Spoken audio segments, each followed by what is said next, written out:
حضرت خدیجہ رضی اللہ تعالیٰ عنہ کے کچھ مناقب اور ان کی جو نبی علیہ الصلوۃ والسلام سے اولاد ہے اس کا کچھ تذکرہ ہم کریں گے۔ حدیث مبارکہ میں آتا ہے، بخاری شریف کی روایت ہے کہ ایک مرتبہ حضرت خدیجہ الکبریٰ رضی اللہ عنہا نبی علیہ الصلوۃ والسلام کے لیے کھانا لا رہی تھی یا برتن لا رہی تھی، تو حضرت جبرائیل علیہ الصلوۃ والسلام تشریف لائے اور کہا کہ اللہ کے رسول خدیجہ تشریف لا رہی ہیں، وہ آپ کے پاس کھانا اور پانی لا رہی ہیں، جب وہ آ جائیں تو آپ انہیں اللہ تعالیٰ کا سلام کہیے گا اور میرا بھی سلام کہیے گا، اور انہیں ایک خوشخبری سنا دیجیے گا۔ خوشخبری یہ کہ اللہ تعالیٰ نے ان کے لیے جنت میں موتی کا ایک گھر بنایا ہے، وہ ایسا گھر ہے جس میں کوئی شور نہیں ہوگا، کوئی تکلیف نہیں ہوگی۔ آپ اندازہ کریں ان کا کیا مرتبہ ہے، کیا مقام ہے۔ اس کے علاوہ حضرت خدیجہ رضی اللہ عنہ کی کچھ خصوصیات ہیں جو باقی ازواج مطہرات کو حاصل نہیں ہوئی۔ ان میں سے ایک خصوصیت تو یہ کہ نبی علیہ الصلوۃ والسلام پر ایمان لانے والی خواتین میں سب سے پہلی خاتون حضرت خدیجہ رضی اللہ عنہ ہے، اور دوسری ان کی خصوصیت یہ کہ ان کی حیات طیبہ میں نبی علیہ الصلوۃ والسلام نے کوئی نکاح نہیں فرمایا، اور تیسری ان کی خصوصیت یہ ہے کہ نبی علیہ الصلوۃ والسلام کی جو اولاد ہے حضرت ابراہیم کے علاوہ تمام اولاد حضرت خدیجہ رضی اللہ عنہا کے بطن سے ہے۔ حضرت عائشہ رضی اللہ عنہ فرماتی ہیں کہ نبی علیہ الصلوۃ والسلام اکثر خدیجہ کو یاد کیا کرتے تھے، اور آپ جب قربانی کرتے تو حضرت خدیجہ رضی اللہ عنہا کی جو سہیلیاں تھیں ان کو قربانی کا گوشت بھجوایا کرتے۔ میں نے ایک مرتبہ نبی علیہ السلام سے کہہ دیا کہ اللہ کے رسول، آپ ہر وقت ایک بڑھیا کو یاد کرتے رہتے ہیں، حالانکہ اللہ تعالیٰ نے آپ کو ایک بہترین بدل عطا فرما دیا ہے، میں آپ کی بیوی ہوں۔ تو نبی علیہ الصلوۃ والسلام نے فرمایا کہ خدیجہ کا بدل کوئی نہیں ہے۔ اس کی وجہ یہ ہے کہ انہوں نے اس وقت میری تصدیق کی جبکہ سب نے میری تکذیب کی،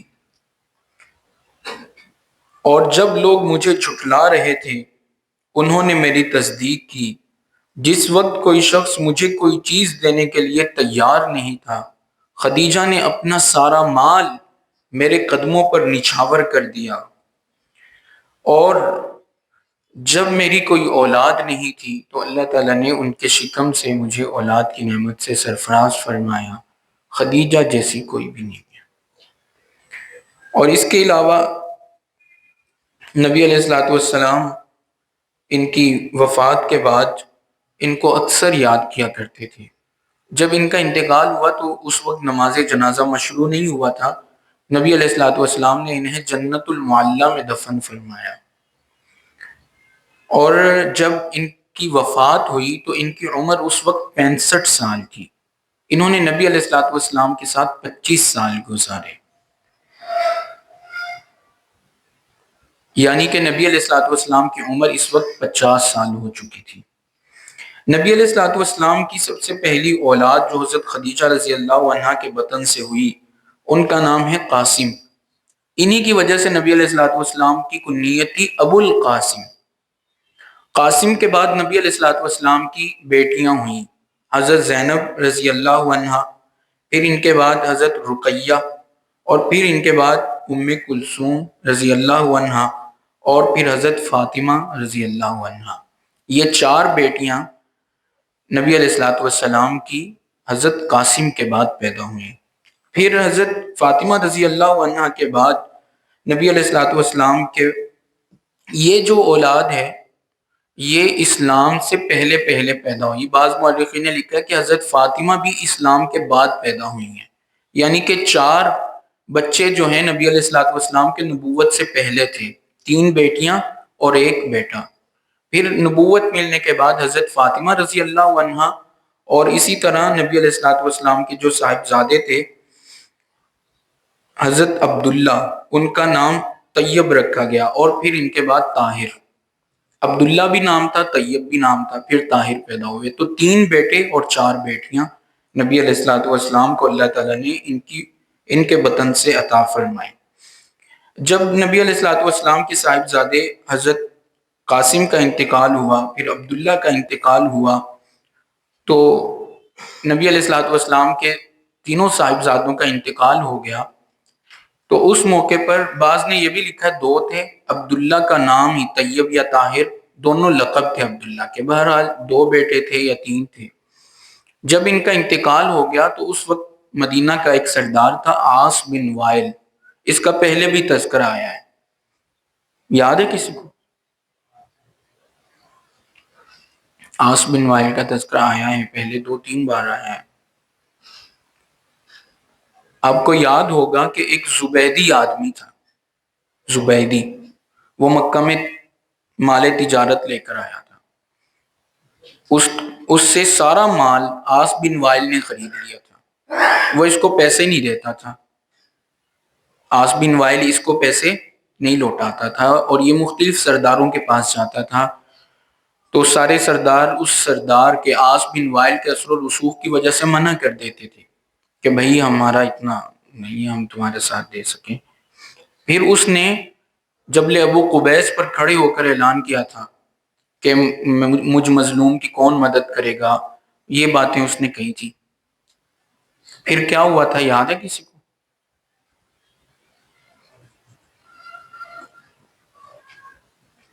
پھر حلف الفضول کا معاہدہ ہوا تھا، یاد ہے؟ بھول گئے یار سارا کچھ۔ حلف الفضول یاد ہے کچھ؟ کسی کو یاد ہے تو کھڑا ہو کے بیان کر دے تھوڑا سا، ویسے ہی بیٹھے بیٹھے چلیں بیان کر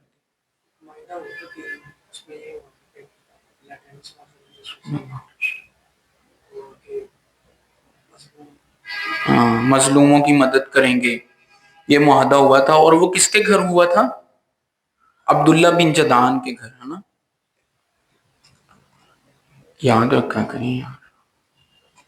اچھا، تو یہ عاص بن وائل نبی علیہ الصلوۃ والسلام کا سخت مخالف تھا، اس کا تذکرہ شاید حضرت خباب بن ارت رضی اللہ تعالیٰ عنہ کے بیان میں بھی ہوا تھا کہ حضرت خباب بن ارت رضی اللہ تعالیٰ عنہ لوہار کا کام کرتے تھے، اس نے ان سے کام کروایا، پیسے نہیں دیتا تھا، تو اس یہ کہتا تھا کہ تم محمد کا انکار کرو پھر میں پیسے دوں گا۔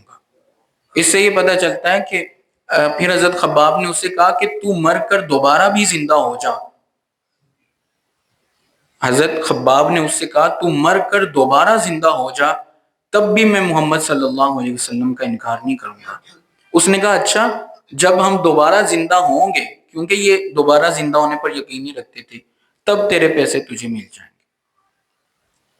اس کا مطلب یہ ہے کہ یہ پیسے دبانے میں بڑا ماہر تھا، اس کا کام ہی یہ تھا۔ اچھا، عاص بن وائل کا بات میں کر رہا تھا، عاص بن وائل نے کہا کہ ان کی اولاد ختم ہو گئی، ان کا سلسلہ نسب آگے نہیں چل پائے گا، تو اس موقع پر سورۃ الکوثر نازل ہوئی، جس میں اللہ تعالیٰ نے فرمایا ان شانئک ھو الابتر، آپ کا جو دشمن ہے وہی دم کٹا ہوا ہے، وہی بے نسلہ ہے، اس کی کوئی اولاد نہیں ہوگی، آپ کی تو اولاد ہی اولاد ہے۔ اور پھر نبی علیہ الصلوۃ والسلام کے روحانی بیٹے، ہم سارے نبی علیہ السلام کے روحانی بیٹے، روحانی فرزند بیٹھے ہوئے ہیں، اگرچہ ہم اس قابل نہیں کہ ہم اپنے آپ کو کہیں کہ ہم نبی علیہ السلام کے روحانی فرزند ہیں، لیکن ہم آپ کی امت میں سے تو ہیں۔ اور پھر نبی علیہ الصلوۃ والسلام کا سلسلہ نسب آپ کی جو بیٹیاں ہیں ان سے چلا بھی۔ تو بہرحال شیعہ حضرات جو ہے نا، وہ یہ ثابت کرنے کی کوشش کرتے ہیں کہ حضرت خدیجۃ الکبریٰ رضی اللہ عنہا کی صرف ایک اولاد تھی نبی علیہ السلام سے، یعنی کہ حضرت فاطمہ رضی اللہ عنہ۔ پہلی بات تو یہاں پر یہ سمجھ لیں کہ ہمیں ثابت کرنے کی ضرورت نہیں ہے شیعہ کے سامنے، ہم اہل سنت والجماعت کی جو متفقہ عقیدہ ہے ہم اس کے مطابق چلیں گے۔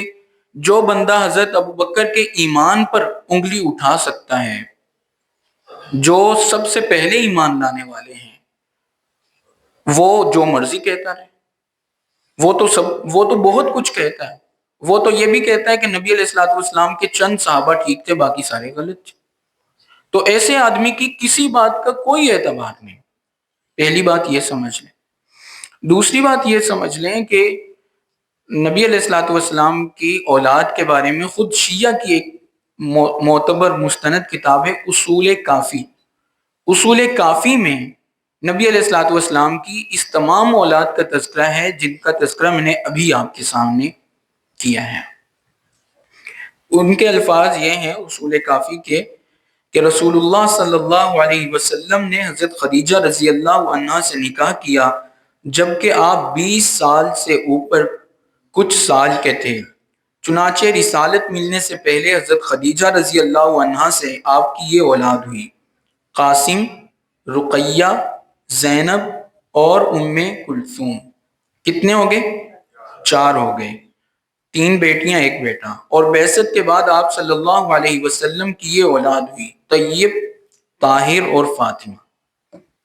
اب یہ ان کی مستند ترین کتاب میں یہ بات لکھی ہوئی ہے۔ اس کے علاوہ حضرت عثمان رضی اللہ تعالیٰ عنہ کی ایک حدیث مبارکہ ملتی ہے کہ جب ان کی اہلیہ کا انتقال ہو گیا بدر کے موقع پر، جب نبی علیہ الصلوۃ والسلام واپس تشریف لائے، تو اس موقع پر حضرت عثمان رضی اللہ تعالیٰ عنہ کافی زیادہ غمگین تھے۔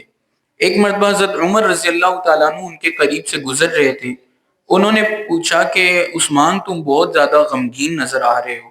انہوں نے کہا کہ میرا نبی علیہ الصلوۃ والسلام کے ساتھ ایک دامادی کا، ایک سسرالی رشتہ تھا، وہ رشتہ ختم ہو گیا، مجھے اپنی اہلیہ کی وفات کا بھی دکھ اور تکلیف ہے، اور نبی علیہ الصلوۃ والسلام سے سسرالی رشتہ ختم ہونے کی بھی تکلیف ہے۔